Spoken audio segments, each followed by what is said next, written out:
Hello, welcome back. In this video I'll be fixing steering box shaft for 1946 Austin 10 that I've mentioned earlier. I have the shaft for the steering box for that Austin 10.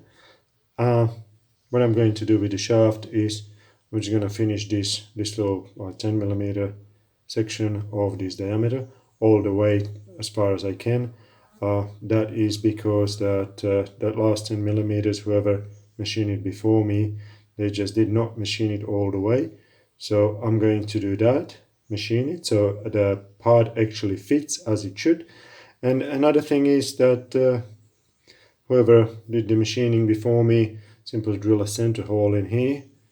That there is a little, you probably can see it, there's a little piece of hardened or some sort of wear resistant material, so I have to replace it because you cannot have a hole there since there is adjustment screw that is pushing against that sort of harder or wear resistant material, so you can actually adjust the backlash on this on the steering.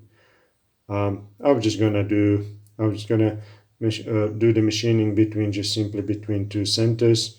It's only a light cut. I think there's about 0.2 of a millimeter, and then I'll just put it in, put the shaft in the chuck of my lathe, and I'll get that little piece out somehow, and I will replace it with a new one.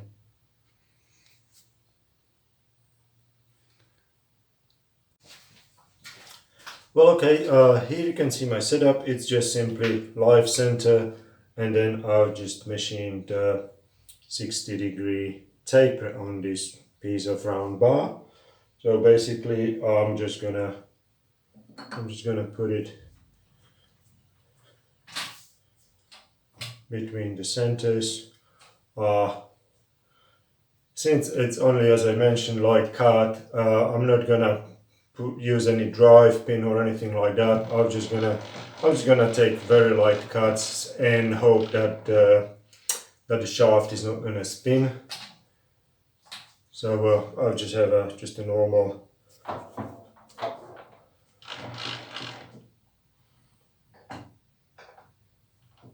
brazed on tool, nothing fancy, just a light cut. So I'll give it a go. I'm going to measure it and see how much I have.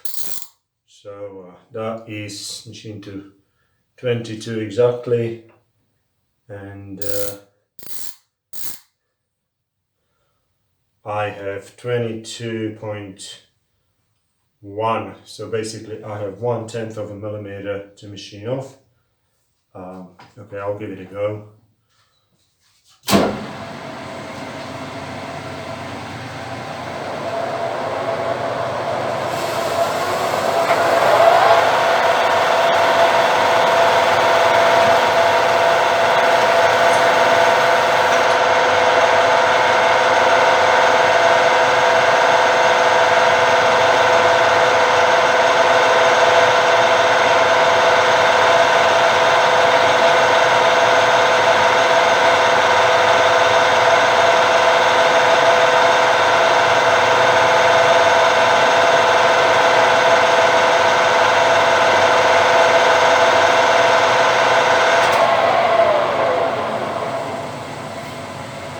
Check the size.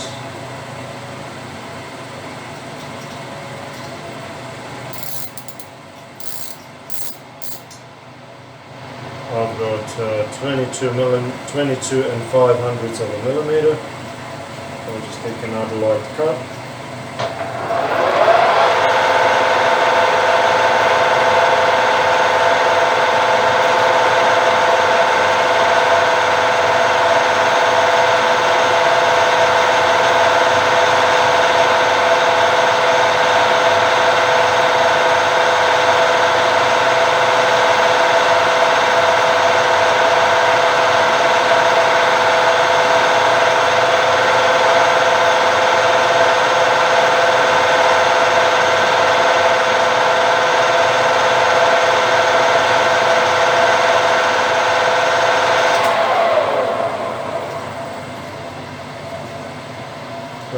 what I've got.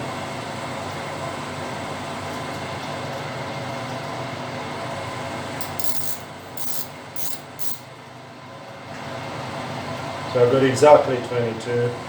I'm just going to leave it as it is. That should be alright. I think the bush was rimmed to 22 plus 2/100 of a millimeter, so that should go in just okay. Next thing I'm going to drill that little insert and replace it with something wear resistant or something that's a bit harder. I'll see what I can find.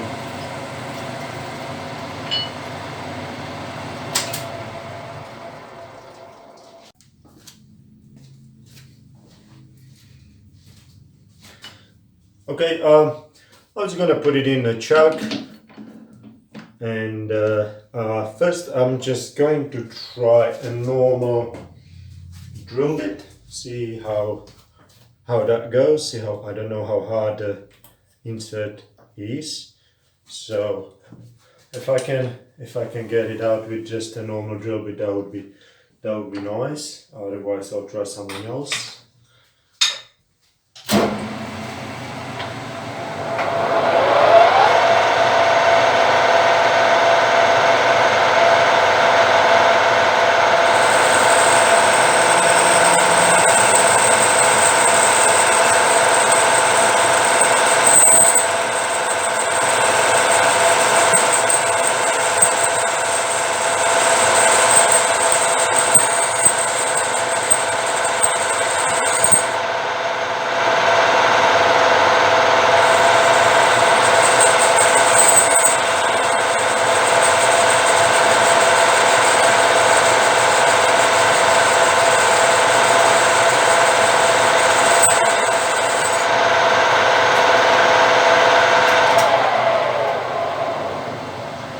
Well, I can feel slight resistance, but I actually can drill through it.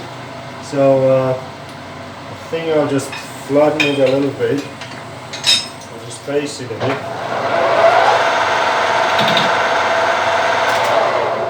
Oops.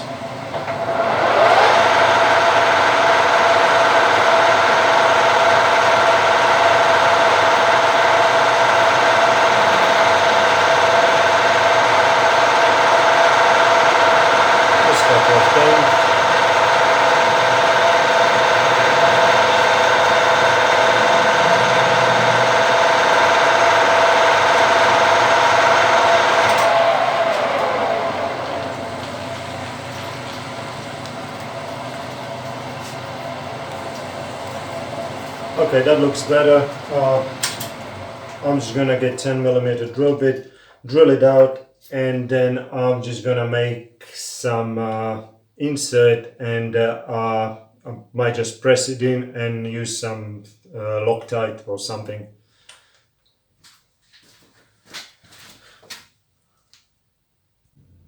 Alright, well, first I'm going to use 10mm drill bit, and then I'm going to use an end mill, so I do have a flat bottom hole, which is better than the tapered bottom hole.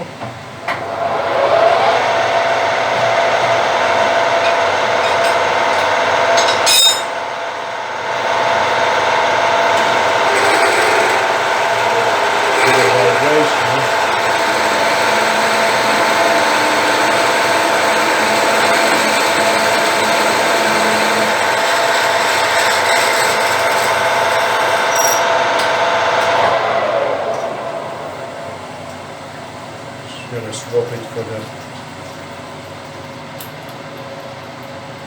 mill. Let's see how that goes.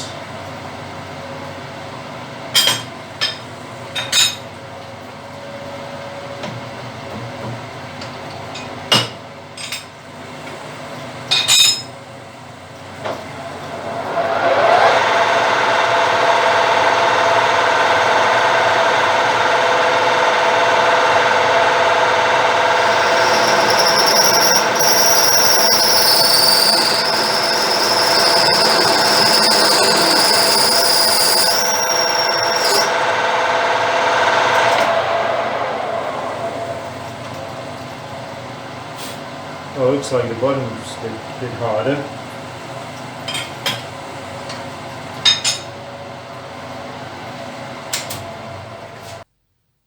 Oh well, okay, I'll just try a different end mill. The other one wasn't as sharp as I thought, so I'll try this one. See if this one's any better.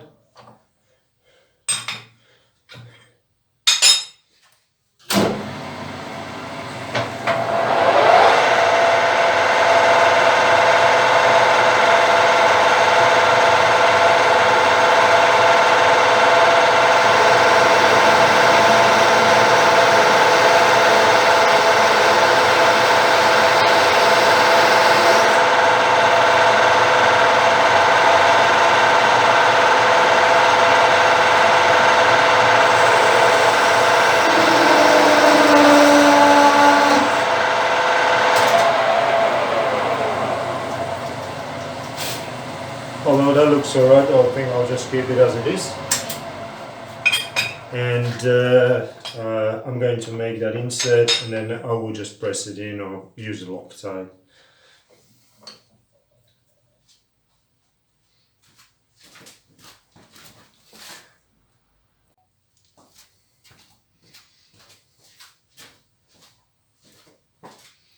Okay, for the insert, I found this piece of steel. I think it is an old valve, and I don't know what I've used it for, but an old valve, it should be fairly very resistant, so I'm just going to use that.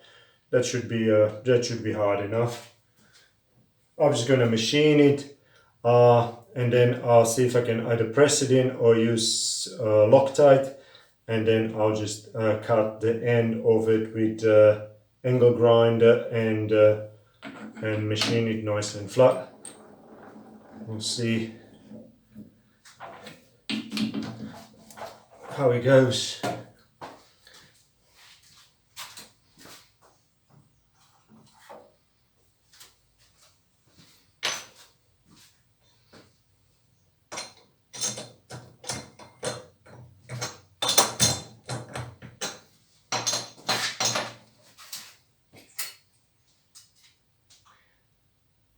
So the hole is 10.4 millimeter. I'll use a mic to get the exact size, and this bit here, oh, it's got 12, so I've got about 1.5 millimeters. So that should be plenty.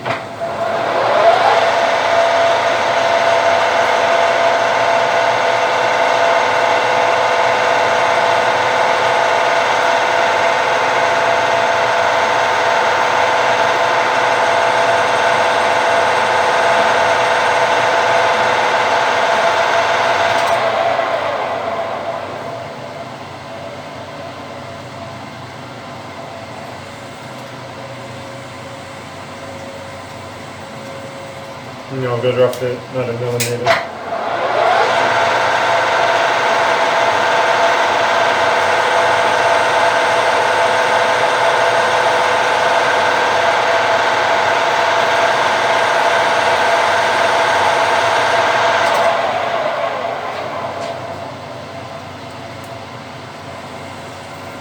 Now I've got 11, so I've got a 0.5 mil to go.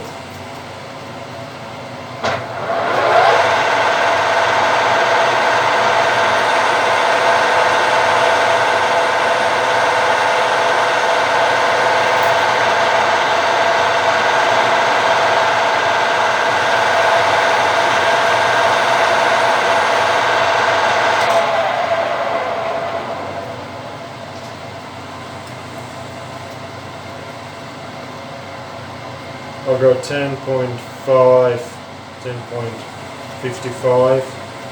So I'm going to measure the hole with the micrometer, and then I'll get a mic to get it as close as I can, so hopefully I can press it in and maybe use a bit of Loctite.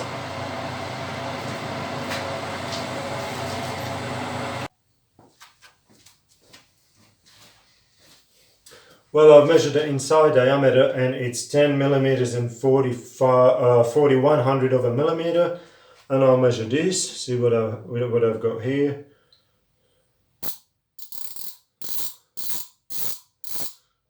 So here I've got 10 millimeters and 72 hundredths of a millimeter, so I need to go another 3/10 of a millimeter.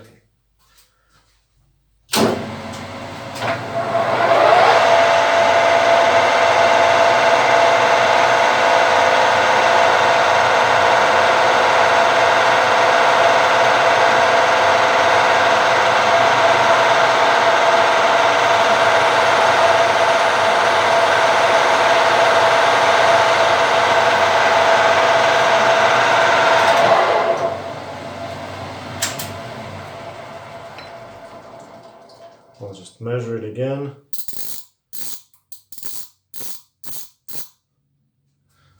I've got 10 millimeters and 45 hundredths of a millimeter. So I'll take another 5 hundredths of a millimeter off, and that should be it.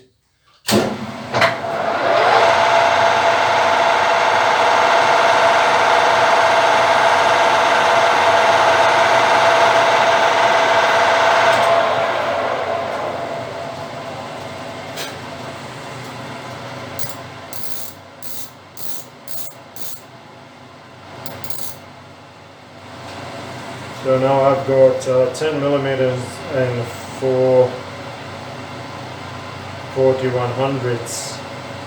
I think I'll just leave it as it is and see if I can press it in.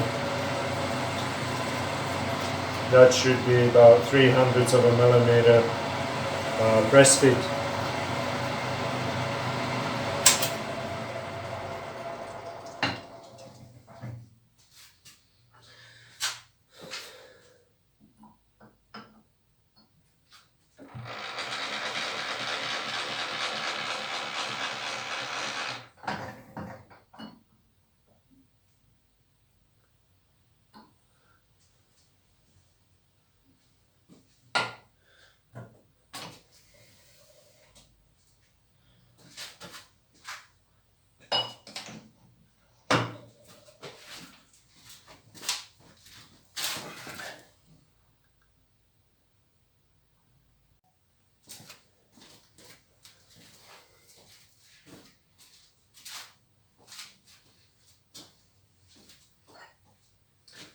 Well, I have this Loctite 680. It's a retaining compound. I think that's what it's used for securing bearings.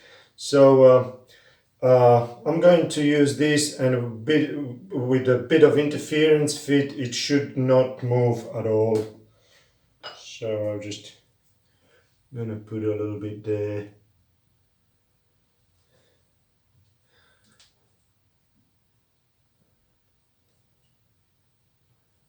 I'll just smear it around, and that should be okay.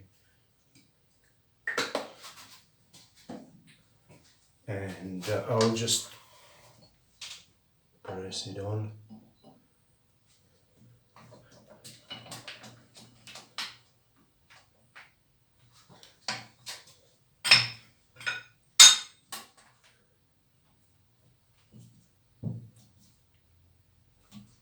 Okay, I'll just let it settle for a bit, and then I'll just cut it off with the angle grinder and machine it flat, and that's it.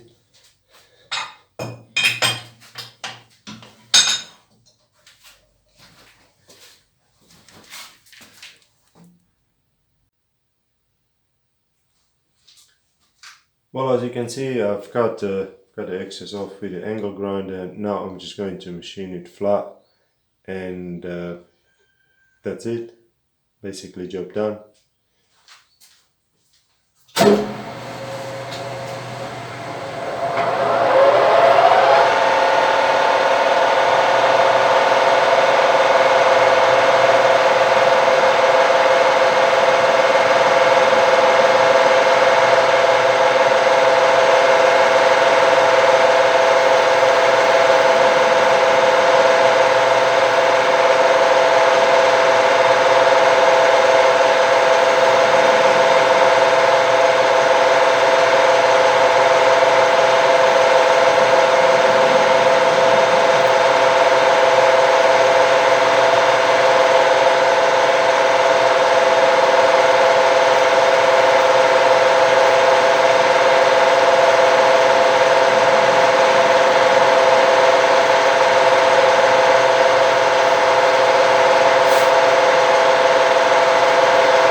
Okay, the shaft is done.